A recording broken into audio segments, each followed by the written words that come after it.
నమస్తే, welcome to yo-yo TV. కాలాన్ని బట్టి మార్పు సహజం. అలాగే రాజకీయాల్లో కూడా కాలం కొత్త నాయకులతో పాటు కొత్త నాయకత్వాన్ని కూడా తీసుకొస్తుంది. తిరుగులేని అధికారాన్ని ప్రదర్శించే వారికి చెక్ పెడుతూ కొత్త లీడర్స్ పుట్టుకొస్తూ ఉంటారు. అలాంటి జాబితాలో తెలంగాణ సీఎం రేవంత్ రెడ్డి చేరిపోయారు. మంత్రిగా పనిచేయకుండా ఏకంగా తెలంగాణ రాష్ట్రానికి ముఖ్యమంత్రి కావటం రేవంత్ మ్యాజిక్ అయితే, అది కూడా కాంగ్రెస్ పార్టీ ముఖ్యమంత్రిగా ఎంపికవడం అసలైన విజయం అని చెప్పాలి. ఇక రేవంత్ రెడ్డి విషయానికి వస్తే మాటల్లోనూ చేతల్లోనూ తన మార్కును ప్రదర్శిస్తూ ఉంటారు. రేవంత్ కు ఉన్న సానుకూల అంశం దూకుడుగా వ్యవహరించడం. ఈ విషయంలో ఆయన తీరు గురించి ప్రత్యేకంగా చెప్పాల్సిన అవసరమే లేదు.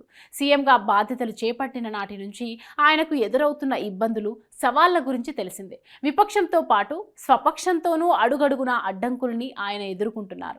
అయినప్పటికీ వాటిని పట్టించుకోకుండా తాను ఎంచుకున్న దారిలో వెళ్ళిపోతున్నారు. వీలైనంత వరకు అందరినీ కలుపుకుంటూ వెళ్తున్న ఆయన అనవసరమైన దూకుడును ప్రదర్శించడం లేదు. కేంద్రంలోని మోడీ సర్కార్తో తమకు పంచాయతీ లేకుండా జాగ్రత్తలు తీసుకుంటున్నారు. ప్రధాని పాల్గొన్న సభలో ఆయన సమక్షంలో బడేభాయిగా ప్రస్తావించడం ద్వారా మంచి మార్కులే కొట్టేశారు. ఇంతవరకు బాగానే ఉన్న లోక్సభ ఎన్నికల నేపథ్యంలో మోడీ షాలపై ఘాటు విమర్శలు చేస్తున్నారు. దేశంలో మరే కాంగ్రెస్ ముఖ్యమంత్రి కానీ ఏపీసీసీ అధ్యక్షుడు కానీ చేయనంత ఘాటుగా మోడీపై రేవంత్ ఫైర్ అవుతున్నారు. మోడీని విమర్శించే విషయంలో రేవంత్ ప్రస్తావిస్తున్న అంశాలు లాజిక్తో కూడుకొని ఉన్నాయి. సీఎం రేవంత్ రెడ్డి తన వాదనతో అందరినీ కన్విన్స్ చేస్తున్న వైనం ఆకట్టుకునేలా మారింది. దీంతో దేశవ్యాప్తంగా రేవంత్ తనదైన క్రేజ్ను క్రియేట్ చేసుకుంటున్నారు. తెలంగాణ రాష్ట్ర ముఖ్యమంత్రి అన్న ట్యాగ్ కంటే కూడా కాంగ్రెస్ ముఖ్యమంత్రిగా ఉత్తరాది రాష్ట్రాల్లో రేవంత్ పాపులర్ అవుతున్నారు.